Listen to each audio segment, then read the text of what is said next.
In alhamdulillah wa salat wa salam ala wa rasulullah. We're continuing with the topic of understanding and learning from the mistakes of the companions. And we just completed the first part of this discussion of how to understand and learn from the mistakes that the companions made with the caliphate of Uthman.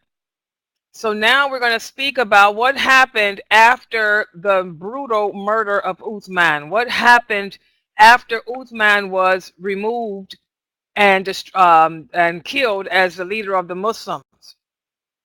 Well, after his murder, a state of anarchy came to prevail in Medina. They had no government. The rebels, they let loose a reign of terror, which is what terrorists do. What do terrorists do? They bring fear and terror to all who they come in contact with.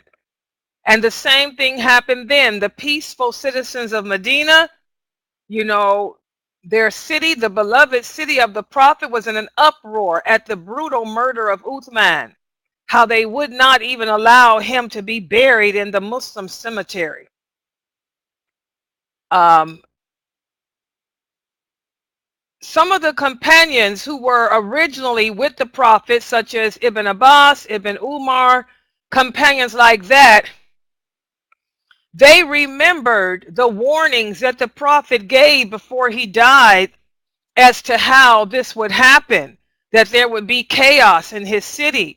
So they chose to just remain in their houses to try to avoid the terror, to try to escape the fitna. They stayed in their homes. They only came out just to get the food and goods they needed, and they kept their wives and families indoors. Well, the rebels, they had divided into three groups. The group that was led by the Egyptians, the group that were led by the people from Kufa, and the group that was led by the people of Basra. And even though they were all rebels claiming to belong to the same group, they had differed amongst one another in what they wanted. So for 4 days after they had murdered Uthman, the rebels ran the streets of Medina. Nothing but total anarchy. And after 4 days, they decided to go back to their homes. But they felt that in the interest of themselves, it was necessary that before they leave, they put a new leader in charge. And this is where they differed. Remember, the Egyptians, they claimed that they wanted Ali to be the Caliph. Yet the people from Kufa, they claimed that they wanted Talha. And then the people of Basra claimed they wanted Az-Zubair. Okay, so this is where they argued, just like they do today. These terrorists, they like to evoke all this hatred and ill will. They all claim to be one, but they really differ in regards to leadership and all of that, the same thing. And there was nothing that the people of Medina could really do. The people of Medina, they were saddened by the fact of what happened to Uthman. So there was nothing that they could do. The rebels were in complete control at this point. The Egyptians, they went to Ali and they requested for him to accept the leadership. Ali declined it. He said there's no way he would do that, especially after the way they murdered Uthman. He said, you go get someone else. I am not going to do it. But he told them, whoever you choose, I will give my allegiance to whoever it is. But do not think that I will take on this responsibility. And not only were the rebels the only ones who approached Ali, some of the eminent companions went to Ali too and tried to convince him to accept the office, because now that Uthman was murdered, The next best of this nation was Ali. Remember, the Prophet said the best of this nation was Abu Bakr. And after him, the best was Umar. And after Umar, the best was Uthman. And after Uthman, the best was Ali. So they tried to persuade him to accept the office. But again, Ali refused. And when the rebels realized that Ali was adamant, that's when they went to Zubair and Talha and tried to offer them the leadership.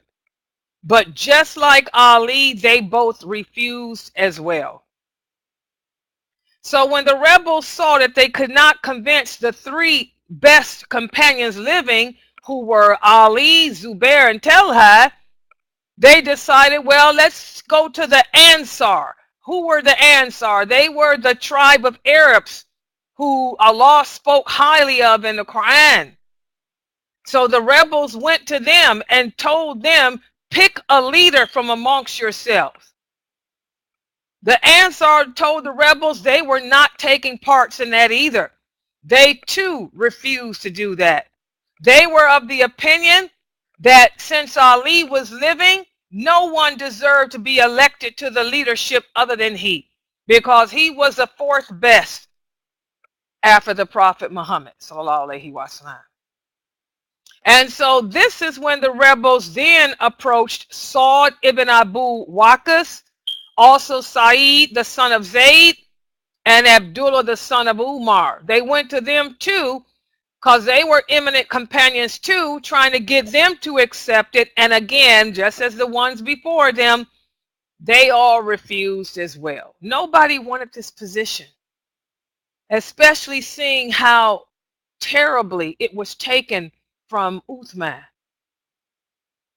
So now, not being able to get the position, anyone to accept the position, the rebels were in a deadlock. So what did they do? Well, at this point, the rebels gave an ultimatum to the people of Medina.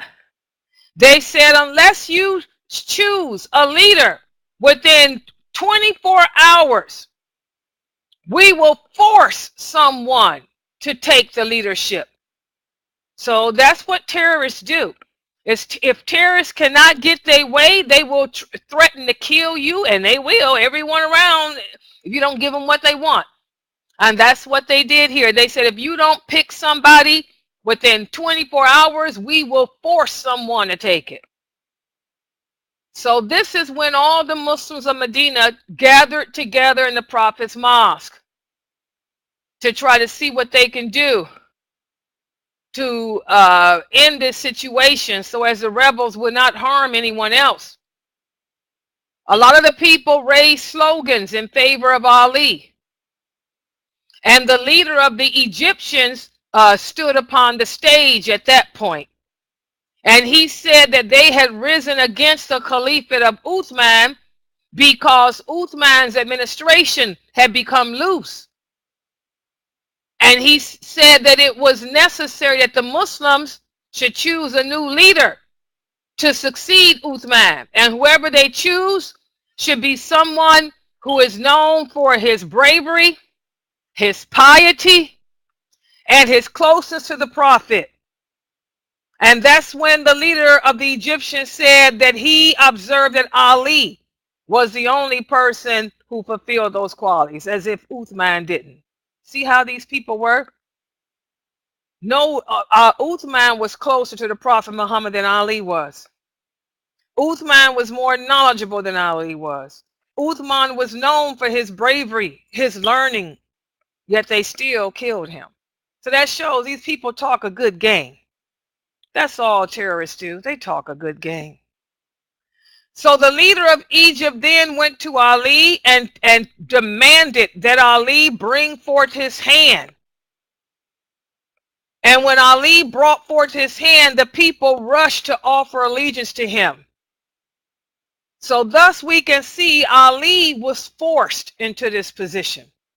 Ali did not want to become the leader over the Muslims. But being that the people of Medina were threatened that if someone was not chosen, they would wreak havoc on them. Ali was forced into this position. So he brought forth his hand, and then the people came and all offered their allegiance to him as the leader over the Muslims. Okay? And although Ali was elected by an overwhelming majority, there were still people out there who abstained from giving him their allegiance. And I'm going to tell you who most of those people were. The people who were directly related to Uthman.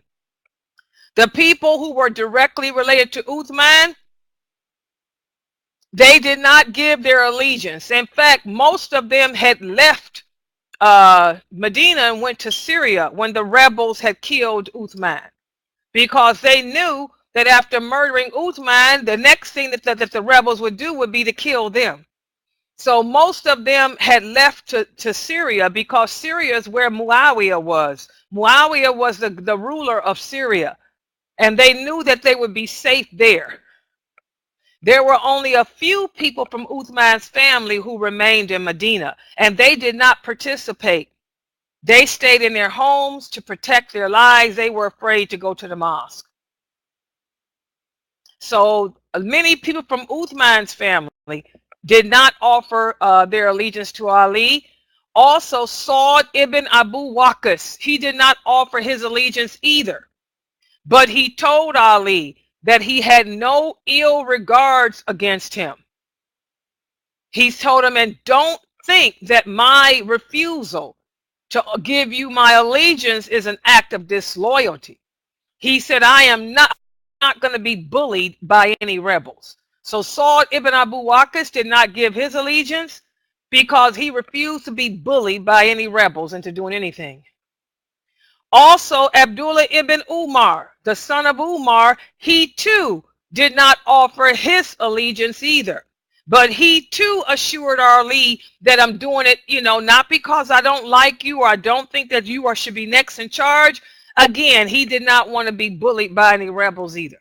He had the son of his father's blood in him. He was the son of Umar. Umar wouldn't be bullied by anyone, and neither was Ibn Umar. And also, Talha and Az-Zubair, they remained absent from this whole process. Okay, they did not come to this process. And we have different stories about this, guys. There's one account that says that neither one of them offered allegiance to Ali, but instead they both left the city. Then there's another story that says that the rebels went and got them and brought them to the mosque and made them both offer their allegiance. So I don't know. We don't know which story is correct. So we're not even going to focus in on that. The bottom line is, most of the people did give their allegiance.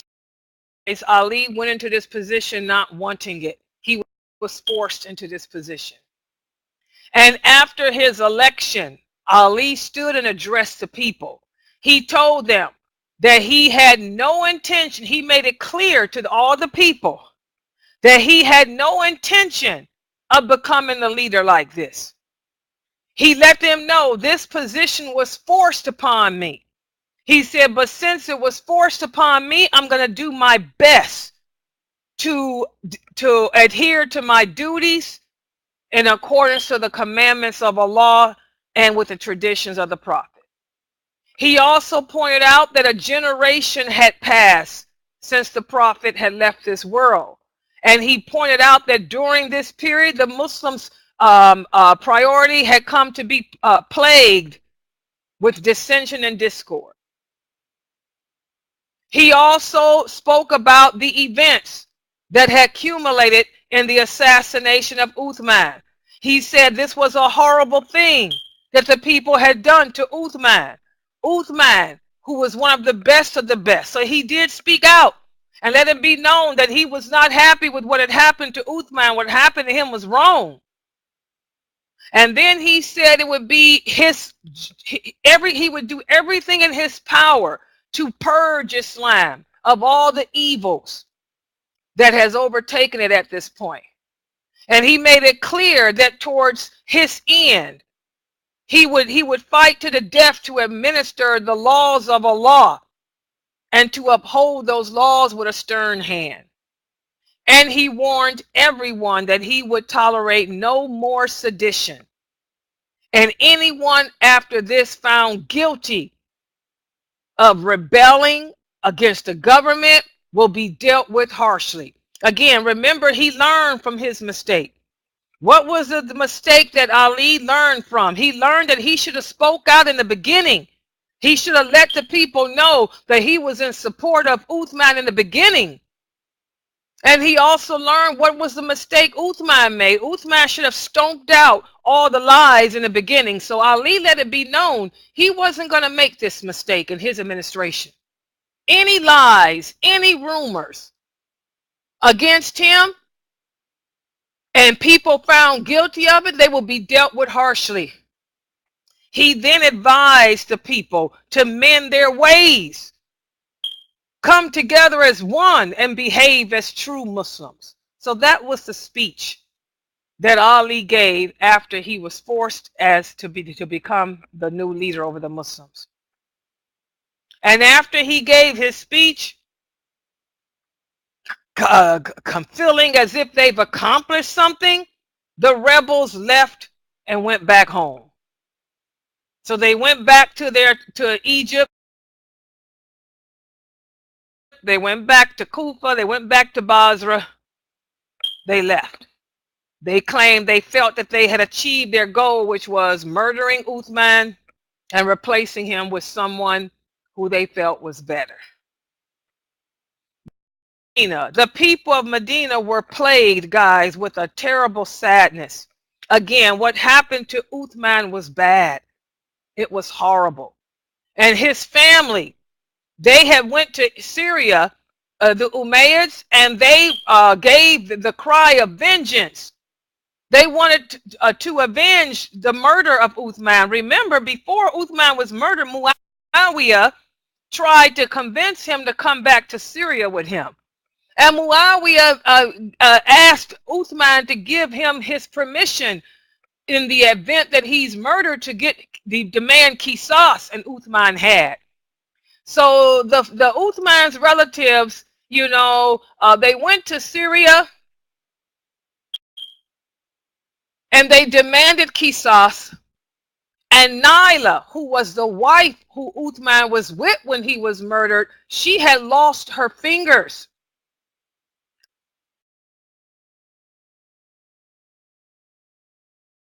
Okay, I mean, she told the people that he had lost his fingers, that his fingers had been cut off.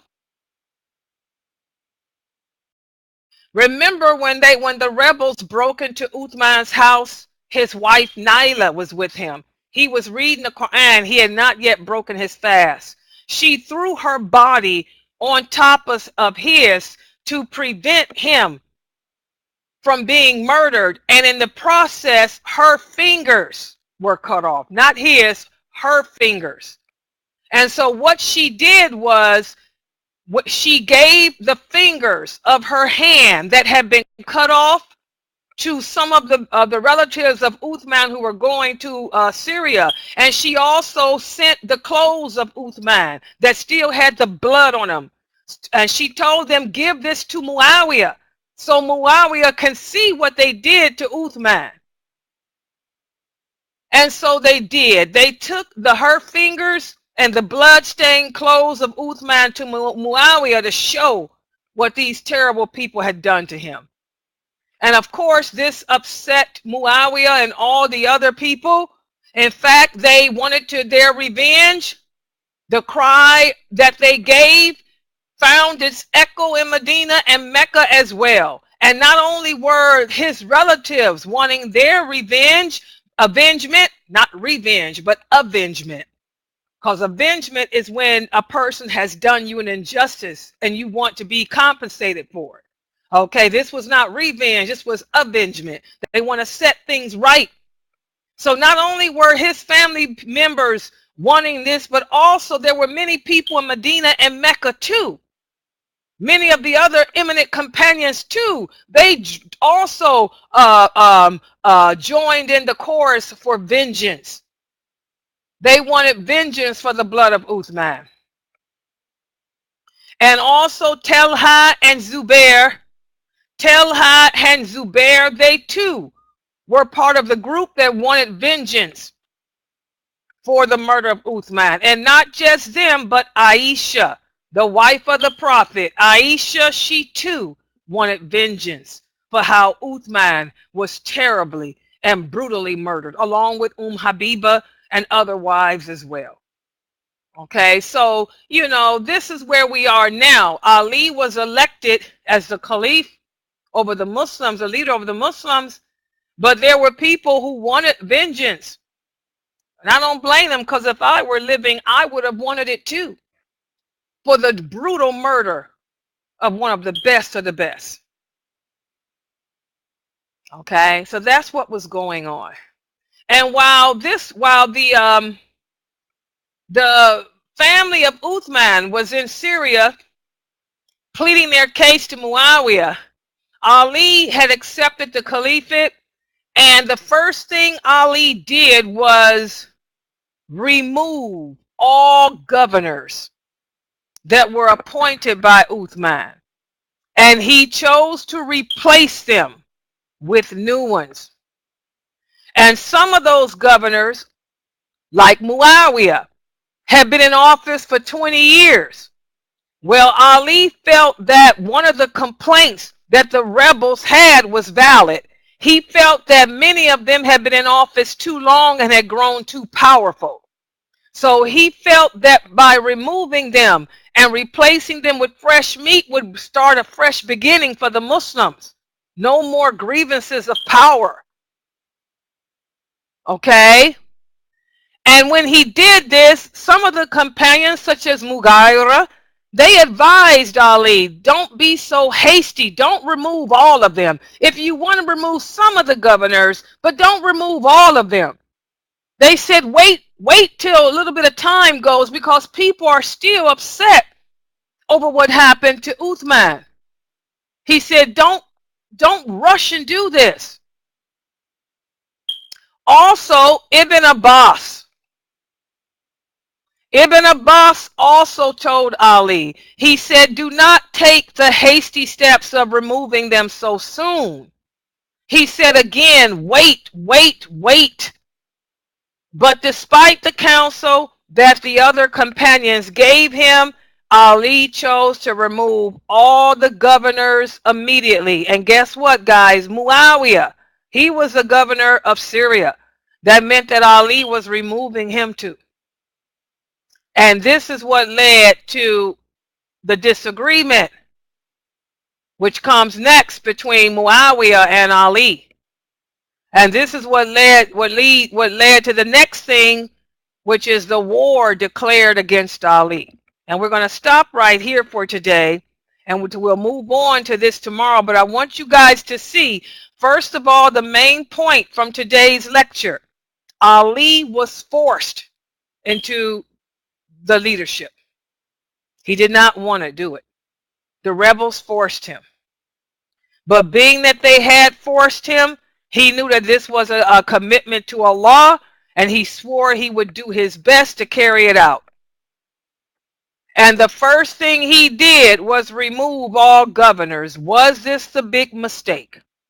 Was this the next big mistake that Ali made? Remember, during Uthman's caliphate, he made the mistake of not speaking out immediately to show his support. But now maybe he was speaking out too fast, too soon. He was acting too fast. And that's going to be your homework assignment for tonight. For your homework assignment for tonight, I want you guys to ask yourself, do you think that Ali moved too fast? Do you think he should have waited to replace the leadership with new people? Something to think about. Okay, we'll stop right here for today. Tomorrow we'll continue.